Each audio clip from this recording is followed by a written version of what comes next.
Assalamualaikum warahmatullahi wabarakatuh. Apa kabar kalian semua? Semoga kalian baik-baik saja dan tetap diberikan kesehatan oleh Allah Subhanahu wa Ta'ala.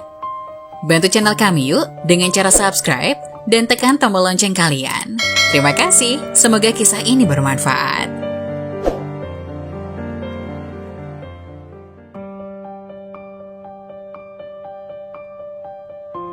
Kisah nyata, merinding. Pengakuan pemandi jenazah saat memandikan jenazah gadis yang tak pernah sholat. Ini adalah kisah nyata yang dikisahkan oleh seorang wanita pemandi jenazah di Riyadh bernama Ummu Ahmad. Ia menuturkan, "Suatu hari aku diminta oleh salah satu keluarga untuk memandikan mayit seorang gadis putri mereka. Dengan segera aku berangkat. Dan begitu aku di rumah tersebut, mereka mengantarku masuk ke sebuah kamar di mana jenazah itu terbaring. Dengan cepat, mereka menutup pintunya dengan kunci.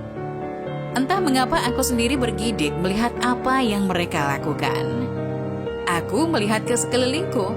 Ternyata semua yang aku butuhkan telah siap. Perlengkapan mandi, kapas, dan kain kafan.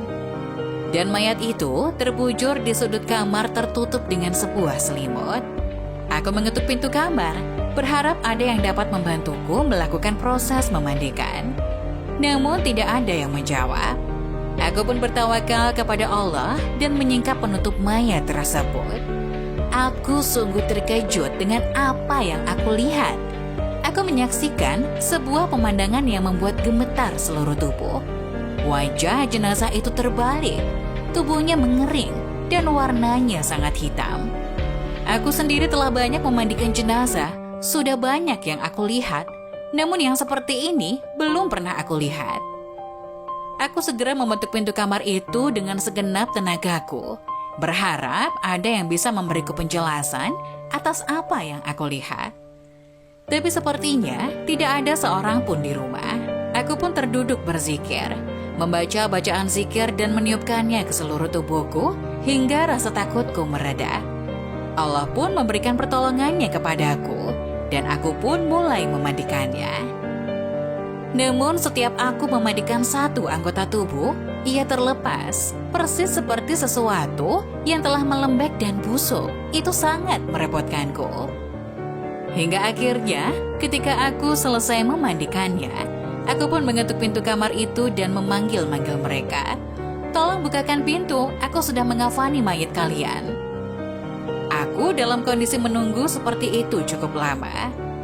Ketika mereka membuka pintu, aku segera bergegas meninggalkan rumah itu tanpa bertanya mengapa dan apa penyebab jenazah itu menjadi seperti itu.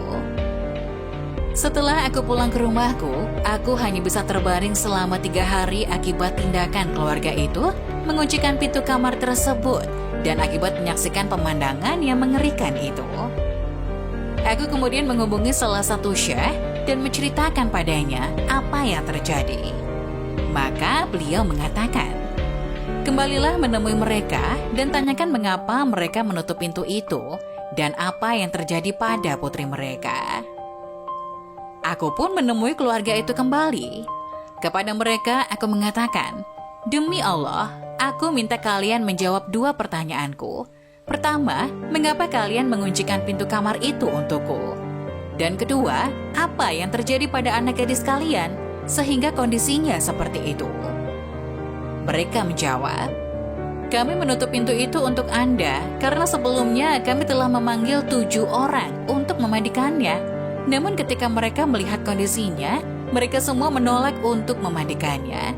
Adapun mengapa ia seperti itu, mungkin karena selama hidupnya, ia tidak pernah mengerjakan sholat dan tidak mau berjilbab." La haula wala quwata illa billah. Seperti itu kondisinya, padahal ia belum lagi dimasukkan ke dalam kuburnya. Lalu bagaimana jika ia telah dimasukkan ke dalam kuburnya dan kelak saat ia berjumpa dengan Allah Azza wa Jalla? Nauzubillah min zalik.